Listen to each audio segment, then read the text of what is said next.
As our resident educator here, Brother Brown, like you said, you thought that it was important that we kind of did this check-in as we get close to the midterms. It's wild to say that right here at the beginning of October.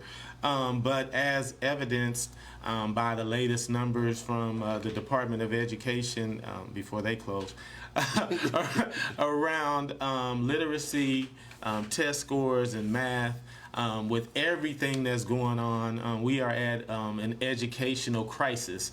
And so any opportunity that we have to, share with our audience, we want to do that. So with that, where do we want to start? Oh, absolutely. I mean, again, like you said, it's midterms right now for your learners and for most students across the greater Kansas City area. So this will be a great time to check in on those grades, check in with those instructors before the quarter ends, just to get their heat check. They've been in school since like the third week of August. And so you've had 4 weeks, 5 weeks to see if things are going okay, to see if, again, there's good development taking place between the teacher and the student, see if there's being adequate work given, especially in the areas of interest for your particular learner. Again, my thing is if you say you want to be a mechanical engineer, then math is not just a class that you can pass. Right. Again, if you say you want to be a writer, then English is not just a class you can pass. So again, if you know that your child has a particular interest, then you want to make sure that in those classes that are relevant to their development in their path or career or learning trajectory, that they have instructors that are thoughtful. I think that's the biggest thing. You don't want to wind up with the stereotypical gym teacher as your coach, as your math teacher, right. If you want to be a mechanical engineer. You know what I'm saying? So, again, it becomes critical in that respect. Right, and so I kind of want to take it from when we're talking about elementary age kids. And with numbers, you're talking about you guys deal with first through third grade. Yeah, and first through fourth. First through fourth. Okay, so starting with that particular age group, and in this first quarter of the school year, first month or so in. So for a parent, what are some of the things? We'll start with math. Math, yeah. Yeah, we'll start with math. What are some of the things that are some benchmarks in those grades that parents should be looking for? One big thing is to be able to properly use math terminology. Okay. For example, when I'm talking with that grade level, I want to minus it. I need to minus it here versus I need to use subtraction, or I need to subtract it here. I need to plus it, or versus I need to add it, or I need to use addition here. So really, again, understanding how to use the terminology, really, again, keying in on those sets of numbers that are repeating. Again, we're at a deficit because we don't use the decimal system in a way, because it's a really good natural way to count. So now we're this standard system that we use that makes it a little bit more difficult to track if you're not paying attention. So again, you want to make sure that they can subtract and regroup. And add and regroup. Once you start getting to that third grade, that fourth grade, that's where they need to start learning and mastering those basic multiplication skills. And so first and second grade, you want to make sure that they can add and subtract and regroup as a key. Third and fourth grade, you want to start seeing some mastery of those multiplication facts if you're just checking for things to key in on. Okay. And so when we start talking about math, and making sure that parents are on the same page with the teacher and where their learner is. What do you think? Because I know we've talked before, and you say everybody should be on an action plan. Yeah. But relative to really checking in when we're talking about math and how quickly it can snowball and get away from a kid. Oh, absolutely. We talking about, hey, you need to be making sure you're doing this weekly, and how often before, hey, now you have a real problem. Well, again, I think that all of it is retrievable up to the 7th, 8th grade. Okay. So that's when it becomes critical and starts to move too fast for them to learn those basic skills, because now once you get to 7th/8th grade, 8th grade, definitely by high school, you're no longer you should have mastered the tools to learn math. So grades 1 through 3, 1 through 4, you're going to school to learn how to read. You're going to school to learn how to count. Right. Grades 5 and on, 6 and on, you should be using math to learn. You should be using reading to learn. And that becomes the trajectory that people need to. Can my child use reading to learn? Okay. Or are we still teaching your child to learn in the 8th and the 9th grade? Can my child use math to learn, or are we still teaching them how to add, subtract, multiply, and divide versus applying it algebraically versus applying it geometrically into real life word problems? And so that's the difference. So to me, it starts to move fast once you get to 7th, 8th grade. Everything else is up to that point is really still teaching you how to use the tools. Right, and I think you make another important point for parents, that it may feel overwhelming that your child is not responding in the way that you want them to, but the thing about it is, like you said, it's not until you get to that 7th, 8th grade to where it's a little bit more difficult to retrieve or get them back on track.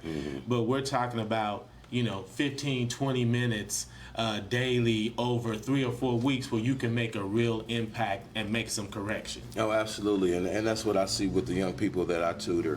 What I can do with a child within an hour versus what a teacher can do with 20 kids within that same hour is night and day, just based off of taking attendance.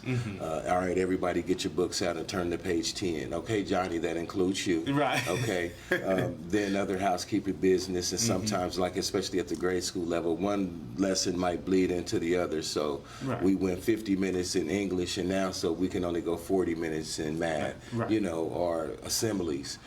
So things of that nature. So again, I don't have the distractions of having to discipline 19 other kids when I'm working with you one-on-one. So even for 30 minutes one-on-one, the understanding and the rate that you can go is significantly faster. And so I'm saying that to say, even if your child is not struggling, because you don't have to struggle to just lack a basic concept. The teacher could have just moved on before you mastered it. So while you can have perfectly capability to master it, we didn't spend enough time there because we had to get to, so we introduced it, but then by the time we came back, the teacher was like, okay, we moving on. And at that point, all of the skills are not necessarily built on another one to learn. Right. Like when you get to algebra, which is very cumulative. And so again, 3 or 4 weeks being consistent with another hour or 2 of digging in can really make up the ground. It's not like you got to go years of tutoring if you're behind, a semester or 2 if you're doing it one-on-one or in small group settings. Yeah, and I think, like I said, speaking as a parent, sometimes it can feel overwhelming, like, man, they not getting this? This is basic, and so it feels overwhelming. It does, and it can. Yeah, and that's the thing. And then before we go any further, in terms of resources, talking about for someone that may be just listening for the first time, some of the resources that are available at the Digital Media Lab, for folks that are looking for tutors and things of that nature. Well, so again, at the Digital Media Lab, we are tutoring in math and algebra and geometry. And so on Mondays and Wednesdays, we're organizing that. Now, we'll also be introducing reading, because as much as I wanted to push all my team, hey, everybody, let's just do math. And then one of my coworkers was like, well, I kind of want to do reading. Right. And it's like, well, okay, because I don't. So, and it's nothing against reading, but again, I got my wheelhouse, which is math. And so now that's a whole nother set of skills, a whole nother set of research and practices that if you're serious about it, you're really going down the rabbit hole. And so, again, we offer that up. Another way that we're just looking at it, we're part of the STEM Connect KC Advisory Board as the Kansas City Public Library. And so we're looking at math from a regional perspective as well. And so we're convening with school district members, folks from DESE, folks from the Out of School Learning Network, STEM Alliance, and a handful of other stakeholders that are really examining the idea of why math scores are where they are, why math learning is where it is, and why we see a lot of young people not being able to use math to further their education and their future. And so in addition to just providing that practical on the ground resource of tutoring at the library, and there's also other online pieces that people can use, we're also trying to be proactive in looking at the whole landscape of how we can do this better as a community. Right. Man, we are actually up against our first break, so if you're just tuning in, you are listening to 90.1 FM KKFI, Kansas City Community Radio. This is Changing Narratives with Brother Jay and Brother Brown, and we're going to continue our conversation, our education conversation, when we come back after this quick break. Kansas City Community Radio. This is Changing Narratives with Brother Jay and Brother Brown. And before we went to break, we were having this conversation around parents and checking in with your learner as we move closer to the midterms here. It's just wild to say that already here in early October. Right. But, just how critical it is as we see what is going on with education, that parents are plugged in to where your kids are at relative to comprehension and being ready to take that next step, because unfortunately we're having these schools and they're just pushing these kids forward just because they're aging, not because they're learning. And so as a community and as parents, it's our responsibility to make sure that our kids are where they need to be. So we want to make sure that we are equipping our audience with as many tools as possible. So as we were talking about elementary age kids and some of the milestones are where they should be relative to math, and then you mentioned as we move into that middle school age, it gets a little bit more difficult to deal with those deficits because they built up over time. So talk to us about, when we're talking about 7th and 8th grade and math in particular, some of those foundational skills that parents should be looking for, and then if they're not finding them, before they just take all this stuff away from them and destroy everything. Right. What are some resources they should look for? Well, first and foremost, we also have to look at that there's been a fundamental way in which math in particular has been changed in how they approach it, because they moved away from the rote memorization of a lot of the basic multiplication facts and processes into this idea that you'll just kind of by osmosis just pick up these concepts. And so I think that is probably the biggest thing that you can make sure that your learner has done by 6th, 7th grade is mastered all their basic multiplication facts. Because again, now you're moving into algebraic concepts and you want to use that brain power to think about the problem at hand, not what 8 times 7 is. And then the argument becomes, well, we can give them a calculator. Well, if you don't have any times with any concept of number sense of what 8 times 7 is supposed to be, and you accidentally hit wrong keystrokes, then you don't have an idea that you made a mistake. You're just going with what the calculator says because you don't have a foundation to see that the machine you can possibly make a mistake. That becomes key there. And just the idea of understanding that everything is connected, particularly like with fractions, decimals, and percents. And if you have a good command of your basic multiplication skills, it makes all of that much more simpler. When you're talking about simplifying and reducing fractions, when you're talking about solving linear equations, which they began to introduce outside of algebra. So again, that's the other thing now that you have at middle school. You have a lot of algebraic concepts being introduced that are outside of the class of algebra. So again, you only get promoted through all grades up until the 8th grade. You don't graduate from 8th grade. Right. You get promoted to the 9th grade. So, Right. but you have a ceremony, but it's not a graduation because you can't go any place with an 8th grade education. Right. Like, well, this is my degree. Right. So again, so your solid transcript counts from 9 through 12. And so now that's where you want to make sure that your child is prepared to handle now that if we're considering post high school education, that's where you want to make sure that they're doing their due diligence. Again, you want to let them go into high school prepared to learn. Right. And that's what's not happening. And so I know, like I said, my kids are older now. Back in the day, you had tools like Khan Academy that were free that, even if you weren't the best in math, you could get some help as a parent, with some, exercises and things that you could kind of follow through with your student. I don't know what the tools are now. I don't know what kind of things are available. Oh, absolutely. Khan Academy is still a big one. That's still a big one. And then there's no lack of educators putting resources out on YouTube because I don't pretend to walk around with all of this math knowledge for every grade Right. from every school and every teacher and curriculum, That's what I've been telling people. Just go ask Marcus. Because, again, I'm working with kids in Raytown. I'm working with kids in KCPS. I have a kid that's coming from Raymore. So, again, there's no way for me to just have all of that in my head. So, again, I have to see their work. Some of them are doing, well, not some of them, most of them have computer-based work, which I have a huge problem with.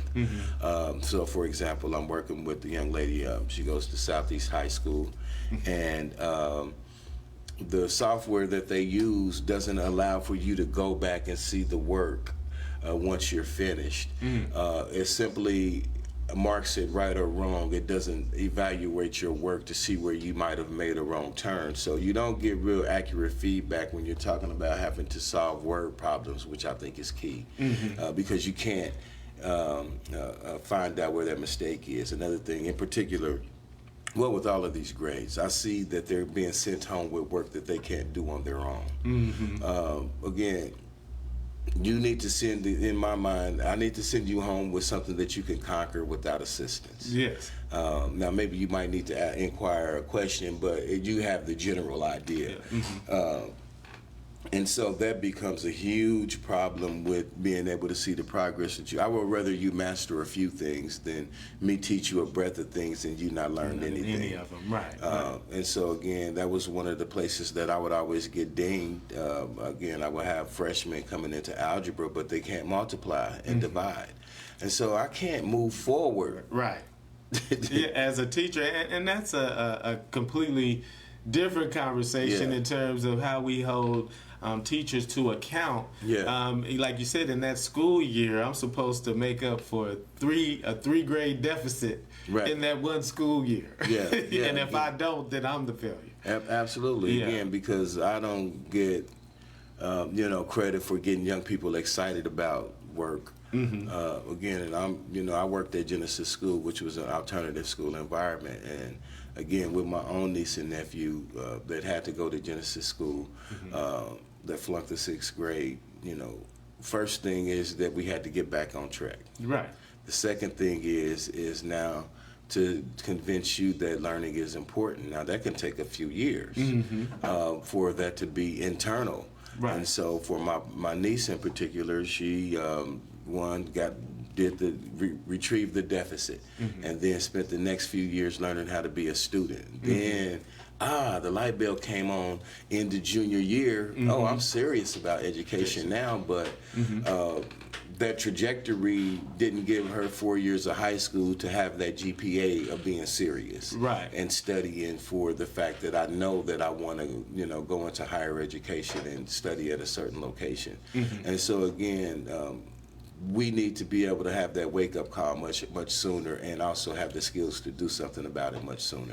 Right, and I think that, like you said, it's such a nuanced conversation to have around public education. And the conversations that seem to be that are being had are so short-sighted. And it's like we're just dealing with numbers. But hearing you talking about your niece, or even thinking about when we had Brother Hightower on, and him talking about he scored a 13 on the ACT, and then ended up, of course, working in air traffic control. But the point was that they were given an opportunity, and someone invested in them. And that's the thing where it's just so disheartening to see the way teachers are being disrespected, the way that education is being disrespected, and people having the ability to learn. not, to go to college, but just the ability to learn to function in the society going forward. And we are now about 30 minutes past the hour of 5 o'clock. So if you are just tuning in, you are listening to 90.1 FM KKFI Kansas City Community Radio. Sorry about that, Brian. It's all good. You're about to say something. Well, again, and part and parcel of what we're seeing is the idea that people are not valuing education as a passport to the future. Right. People are not valuing education as something that's going to really set you up for what's next. And so if I don't have that value on what's happening within the classroom as something that I can really use for my growth, then I will disregard it. And so I think that's something that needs to change. And it's not about drilling something into people like, oh, you if you do this, you'll be a failure. Nothing else you'll do will work. Like Prime America. Right.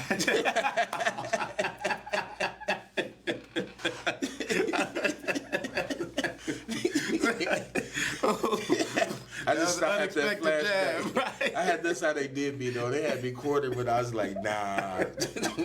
You'll never make it. It's like, okay, I think I will though. Right. I didn't know y'all wanted that $50 is back. I'm sorry.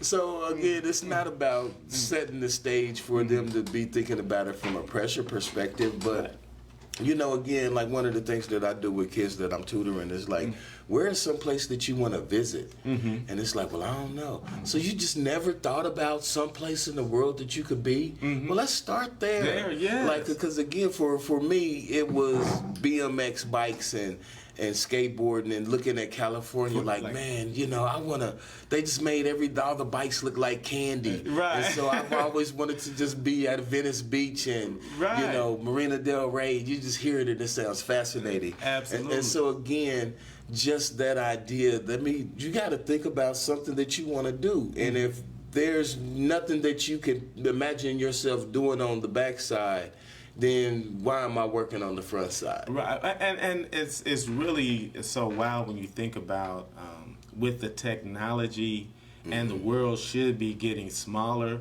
but because we're so ignorant about so many things because so many of us can't even read. And so how do you even have imagination? And so that's the thing, we're at a time when we have access and so many resources, but we're cutting so many people off from those said resources. And the fact that we're going backwards relative to education in this developed society is just crazy to me. Oh, absolutely. Again, we should, that we say that, again, we should be some of the most learned, most thoughtful as it becomes to social studies and political science. But we're, again, in my international travels, everybody's like, what is going on? Right. What's happening? Exactly. Americans, y'all chose this again? Yes. And so everybody's looking at us like, and I think it's a direct relation to our education and the lack thereof, and also that this society loves to sell a lot of things to a lot of people at once. Yes. And you can only get that by being homogenous and thinking the same. And so with the idea that you want to sell a lot of things like that, you get a dumbed down society because otherwise you wouldn't be able to sell people things that they don't need. But relative to bring this conversation back to parents and their students, and so when we're talking about high school age kids, and now it's real because, like you said, now you have a transcript that will follow you, right? And how important it is that parents are engaged even at that level. It doesn't matter, and sometimes our kids hit 16 and they start working and you give them more responsibility and you kind of unplug a little bit. And, you just look at the grades, but you don't really check for the learning. And so, some of the things that you observe, once again, tutoring high school age students, where are some opportunities that you see for parents with some of the students that you're tutoring? Well, again, and I think we need to reevaluate the type of work that we might want to, involve our young people in, and especially when we do it, keeping it out of the school year, because the type of money that they might make to buy shoes and, clothes and, maybe get a car, versus if you were really pushing them towards, the Chick-fil-A, McDonald's money is a short term. If they were spending that time studying, or with a tutor or with a peer group that was doing similar things that they were interested in, you make some money to buy some clothes. But if you did that, put that same time into developing something that you were interested in, say you were in the art club, or say you were doing team digital, just to plug real quick. But now you're not just flipping burgers. You're not just looking for a check. You're able to use your mental brain power to think about something that you are highly interested in and be able to bring it to life. And so I will be looking for situations like that, again, limiting the work. And I was really definitely mad at my mother when she didn't want me to work during the school year. And it's like, well, but now it makes sense. Right.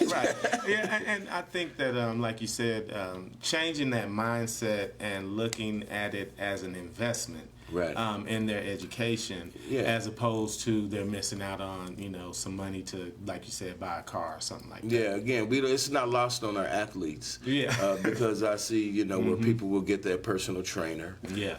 We see where, parents will have, you'll play for the school, and then that's so, you're year-round basketball, or you're year-round baseball, and you're doing travel leagues and AAU and all of this stuff. But what is that for the science or the art student? Or for the student that is interested in math? How do you find the outlet where they're able to practice that with a peer group that is as interested and, feeling, excited about accomplishing, the quadratic equation and applying it to a robot? You know what I'm saying?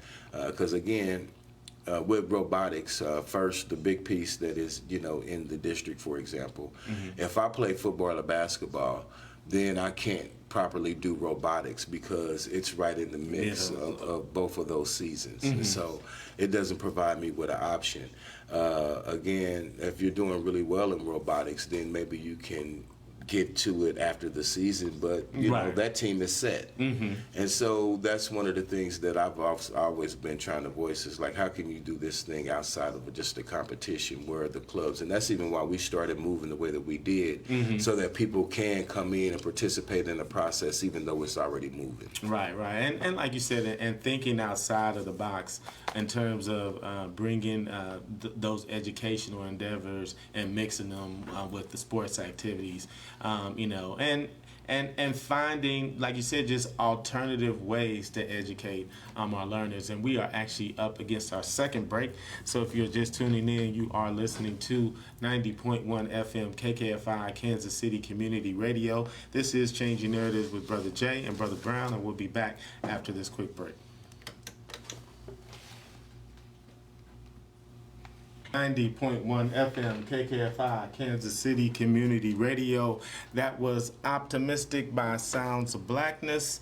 Definitely what we need right now is some optimism around what is going on in this country. I thought you was going to say some blackness. And most definitely always need some blackness around this country. The saving grace of this country. So, before we went to break, like you said, having this conversation around education and some things parents should be doing, checking in with their learners, whether you have someone in a kid in elementary school or in high school, middle school. As a parent, we have to be involved. You have to be engaged, and it can be overwhelming. Trust and believe. I'm not gonna let Jalen get on the mic and tell just how frustrated I would be as a parent. And so, there are tools out there and resources available for you, and we want to make sure that we're kind of focusing on that. So, continuing on, as we, parents prepare for, end of the midterm and having those parent-teacher conferences, as a teacher, what was something that, parents that came in that were engaged with their children, what are some of the things that you would look for, or some of the things that you would recommend for parents as they prepare? Again, is there, a good quiet place for them to be able to study at home? Again, did you know that your child was really interested in dinosaurs? Because, again, we are able to have those conversations and meet curiosity, when it makes sense. And that was one of the things that I always tried to do.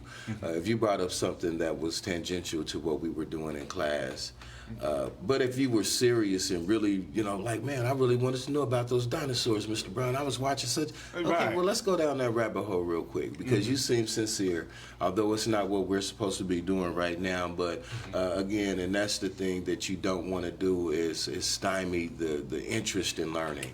Man, that's so important. So important that you said that. Sorry, I'm sorry. Yeah, no, it's all good.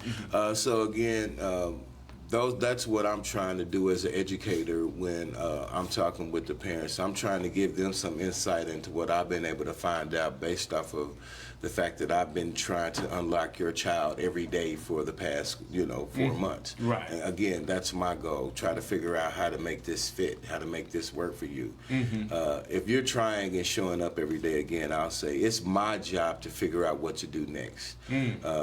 Your ability to not count is my problem. Right. That's yours. If you're as an educator, like you said, that's your concern. Again, so that really trying to put the idea of this is what your child is interested in, this is what they're showing a propensity for, and this is why you need to really do your due diligence in math or do your due diligence in art, or really hey mom, your son your daughter can really draw. I know you don't think it's any future in it, but I'm telling you they're good. Right, right. And so now maybe they don't go off and do a career, but now maybe they've created a lifelong interest that gives them a great outlet, and now they can be a hobbyist at it and support their income with something else that they do. But they've taking the time to master something that they're interested in, and then now they've figured out that learning does that for you. Right, yeah. And I think, like you said, a lot of times the spark may not come from where we think it's going to come from. Right. But once you get that interest in learning, it just opens up a whole new world, because that was the thing for me. I can remember very vividly, the very first reading truck, that came when we were in kindergarten. And at that time, all I cared about was the NFL. I knew I was going to that. So every book that I looked for had to have, something to do with OJ. Right. Dr. J, right. Something along those lines. Right. But then, over time, those interests expanded. Right. But it started out with that. And so, like you said, taking that time to engage, even though it's off subject, that is what a good educator would do, to just continue that spark there. Oh, absolutely. And again, because it's two ways. If I want you to listen to me, but I never listen to you, how does that work? Right. Exactly. And so now I even have that as ammo. Hey, man, when you wanted to explore such and such, I stopped the whole class. Right. So we could all learn about dinosaurs. Yeah. And so now we have the expectation that you won't disrupt the environment and give the people that really care about math the chance to learn that. And so it becomes two ways. Again, and that's as diplomatic as you can be in a classroom where you have, so many people, different people at different levels. Again, and that becomes why parents need to be so involved, because you have to recognize all of the nuanced differences that classroom teacher has to deal with. And it's not just your child. It's, 15 different minds that are at 15 different levels and 15 different interests. Right. In what you're talking about. Nobody in, and so that's why if you find that your child has a particular interest or propensity, then you have to figure out how to hone and grow that, because the classroom can just be the jump off. Right. And now you have to figure out how to nurture it. Yeah, absolutely, absolutely. And now we're about 10 minutes before the hour of 6 o'clock. Want to encourage everyone, please stay tuned at the top of the hour for Roots Wise Reggae. I know Rock and Donna is going to have another great program, so encourage you to stay tuned at the top of the hour for that.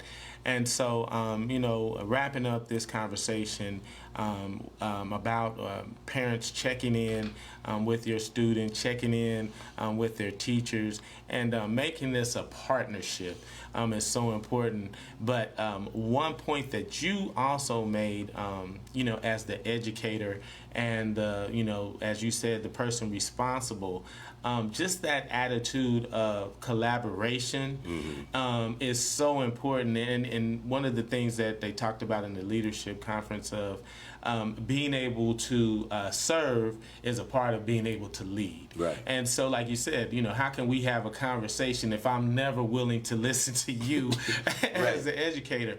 And that's a part of, like you said, humbling yourself as an educator and reminding of what you're there for as well. Right. And so, as a parent that advocates for your child, it's important that you're engaged so you recognize those little nuances even in your children's teachers, because those are the teachers you really want to cherish, because trust and believe those are the teachers that your kids are going to remember. Absolutely. Again, you shouldn't spend a year, let alone 4 years, in a building and not have built a thoughtful relationship with some adult in some capacity. Now, it doesn't have to be, like I had a teacher that was going to rent my tux senior year. It don't have to be all of that. Right. But, somebody that really sees you and knows, Jay, I know he likes to talk and write, and, he might want to go on the radio,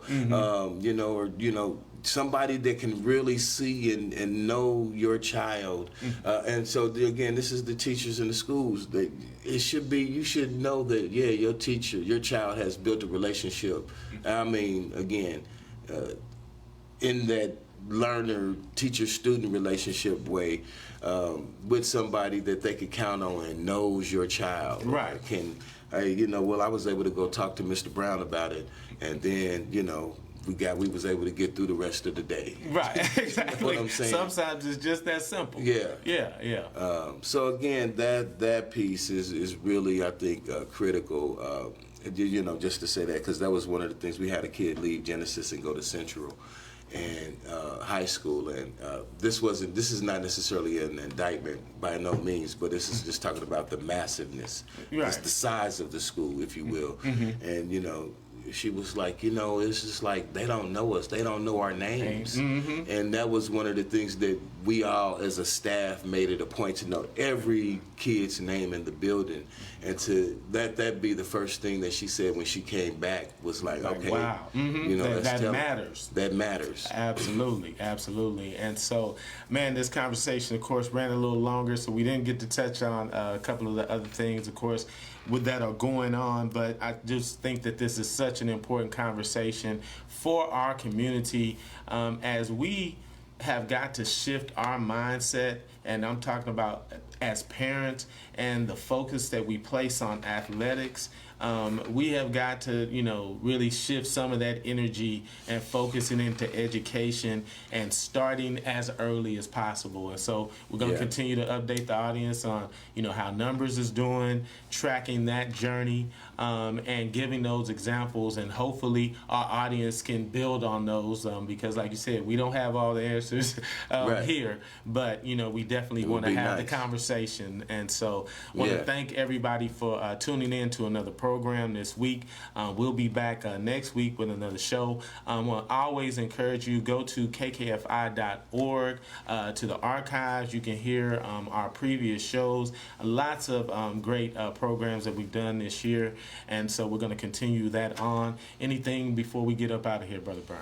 Oh, again, just I would love for there to be a silver bullet that, really getting to that aha moment in education, but it's just a series of, you know, practices and steps that then it clicks one day that, oh, now this is the path that I want to take. This is the journey that I want to take. But again, it doesn't happen without you practicing. And that's the big piece that makes all of us better. Absolutely. And so once again, I want to encourage everyone, please stay tuned at the top of the hour for Rootswise Reggae with Rock and Donna. We'll be back next week with another program. Thank you guys so much for tuning in. Hopefully everyone has a blessed and productive week. And like I said, we'll see you back here next week with another show.